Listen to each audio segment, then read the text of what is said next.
Hello YouTube, this is Wisps and Whimsy, and you are watching Starting Out Solitary Subs Week. This week we're talking about Thanksgiving and gratitude in our pagan practice.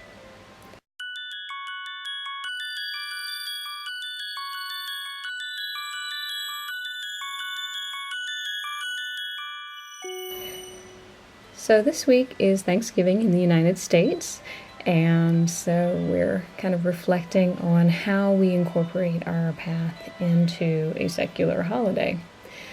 I feel like my path, I celebrate the Wheel of the Year, and I start with Lunasaw in August and just kind of continue from there through Mabon and Samhain. And so I have 3 opportunities to celebrate harvests and show gratitude and thanksgiving, which I don't think is too much. I think it's good to feel that, we need to stop frequently to say thank you. I see a lot of situations that are heartbreaking, and so I really do give thanks quite frequently for what my family has and the stability that we have so far, and just, we are blessed with so much.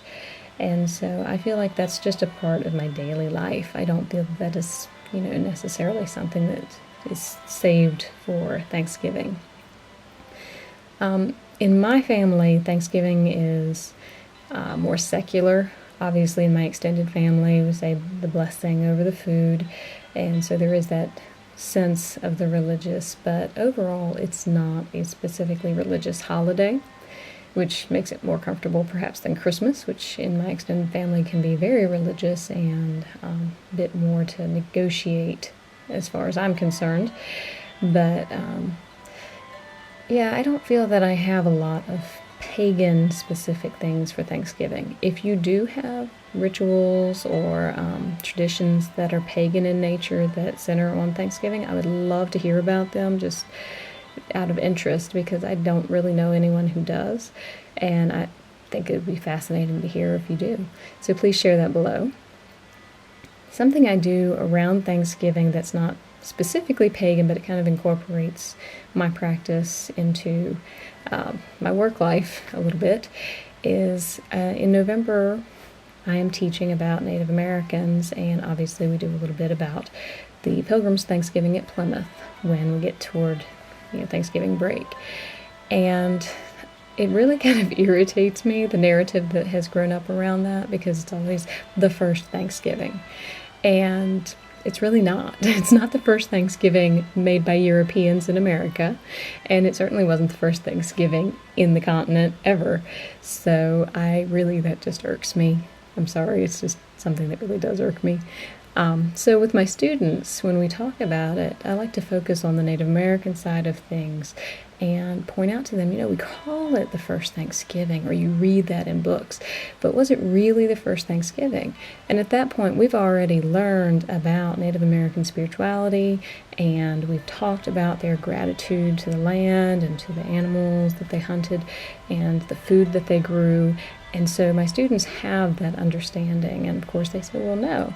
And so we talk a little bit about what it means to call it the first Thanksgiving and why we might say that.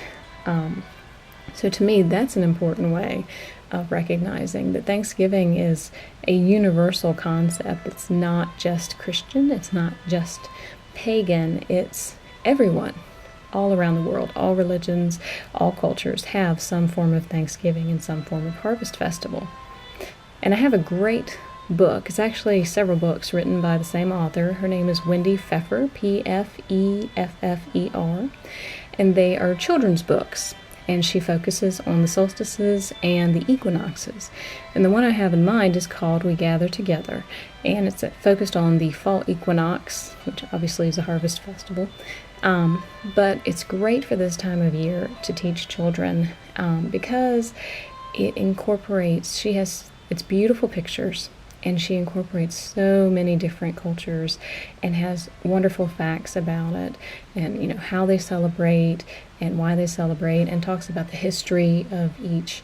And so if you're interested in books that you can use with your children to kind of give a pagan understanding, along with a scientific explanation, because she does at the end of each book explain the position of the earth and the sun and how that creates the solstices and equinoxes. So if you're interested, I would definitely recommend it. Her name is Wendy Pfeffer.